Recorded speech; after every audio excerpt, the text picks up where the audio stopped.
പാകിസ്ഥാൻ വാദം അതിൻ്റെ മൂർധന്യത്തിലെത്തി നിൽക്കുന്ന സമയമാണ്. അപ്പോൾ അക്കാലത്ത് രാഷ്ട്രീയത്തെ സംബന്ധിച്ചുള്ള ധാരണയില്ല. 15-ാമത്തെ വയസ്സിലാണ്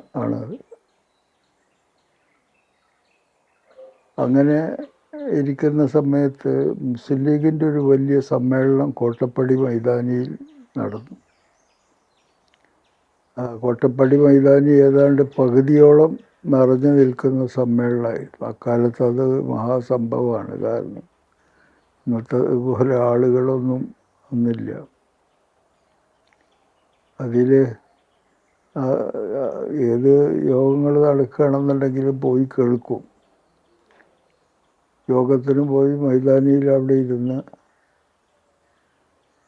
തുടക്കത്തിൽ ആദ്യം സംസാരിച്ചത് KM സീതി സാഹിബാണ്, കൊടുങ്ങല്ലൂരിൽ.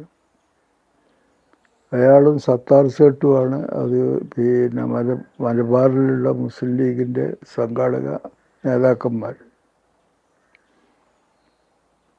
അപ്പോൾ സ്വാതന്ത്ര്യത്തിന് വേണ്ടിയിട്ടുള്ള വലിയ സമരങ്ങൾ രാജ്യം മുഴുവനും അലയടിച്ച് നടക്കുന്ന സമയത്ത് ആണ് ഈ യോഗം.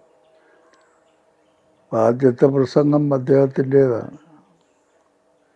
അയാൾ തുടങ്ങുന്നത് തന്നെ ഇന്ത്യക്ക് സ്വാതന്ത്ര്യം കിട്ടുന്ന പക്ഷം, കിട്ടണം എന്നുള്ള യാതൊരു നിർബന്ധവും അദ്ദേഹത്തിനില്ല, കിട്ടുന്ന പക്ഷം പിന്നീട് ഇന്ത്യ രാജ്യത്ത് ഭരണത്തിൽ വരുന്നത് ഹിന്ദുക്കളാണ്, കോൺഗ്രസ് എന്നല്ല. ഹിന്ദുക്കളുടെ ഭരണത്തിൽ മുസ്ലിമീങ്ങൾക്ക് ജീവിക്കാൻ കഴിയില്ല. രണ്ട് സംസ്കാരമാണ്, രണ്ട് രീതിയാണ്,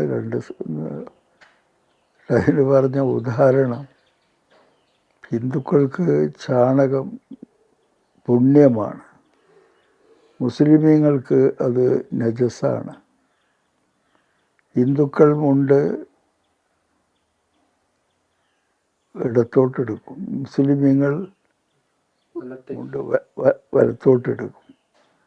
ഇങ്ങനെ രണ്ട് രീതിയാണ്. ഈ രണ്ട് വ്യത്യസ്തതയുള്ള രണ്ട് സമുദായങ്ങൾ ഒരുമിച്ച് ഒരു രാജ്യത്ത് ജീവിക്കുക എന്നുള്ളത് സാധ്യമല്ല. അതുകൊണ്ട് പാകിസ്ഥാൻ കിട്ടിയേ തീരൂ.